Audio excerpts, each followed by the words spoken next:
Bonjour Louis Martin. Bonjour. Comment ça va? Très bien, merci. Bon, bah écoute, je suis content de te revoir sur le blog aujourd'hui, ce matin. Et puis tu vas nous parler des toitures TPO. Donc est-ce que tu peux nous en dire un petit peu plus? Oui, alors les membranes TPO sont en fait des thermoplastiques. Ce sont des membranes qui viennent de base de couleur blanche. Okay. Les joints sont thermofusionnés. Donc on a, pour les longs joints, on a un robot soudeur qui fait un travail à la perfection. Pour les petits détails, on a des fers à souder manuels. Donc c'est une membrane qui est renforcée de fibre de verre. Okay. Donc je ne sais pas si tu peux la voir ici. On a un quadrillage.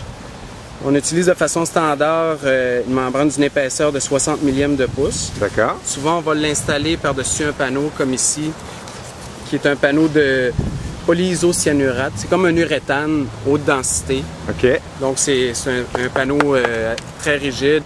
Avec la membrane thermoplastique ici de 60 millièmes de pouce, on aura une durée de vie attendue d'une 40aine d'années. Okay. Donc on peut aller au-delà de ça. On a d'ailleurs une garantie de 20 ans sur le matériel par les manufacturiers, par nous aussi. Et puis ça peut aller jusqu'à 30 ans dans la version la plus épaisse. Okay.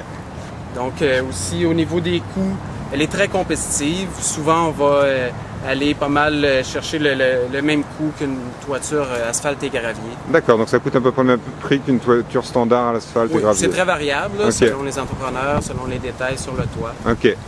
Ok, et puis mais par contre, ça a une durée de vie, on va dire, pratiquement 2 fois plus longue. Ben, c'est ce qui arrive. Ouais. Si on calcule le coût sur une base annuelle, ça revient beaucoup moins cher, 2 à 3 fois moins cher.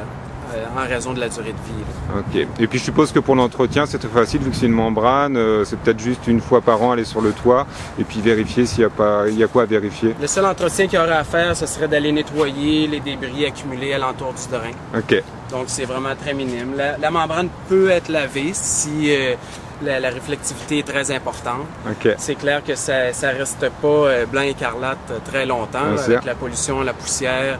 On peut avoir des accumulations, mais c'est vraiment pas quelque chose qui va endommager la membrane. Elle est très résistante aux rayons UV, aux huiles, aux acides. Donc c'est une membrane qui est extrêmement résistante, extrêmement durable aussi. Ok, donc bonne durée de vie. Le coût, là, c'est comme une toiture plus ou moins normale suivant les entrepreneurs.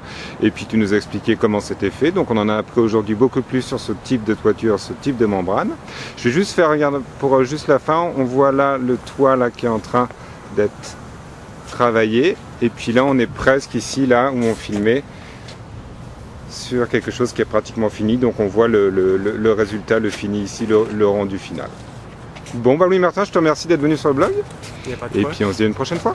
Ça marche. Salut. Salut.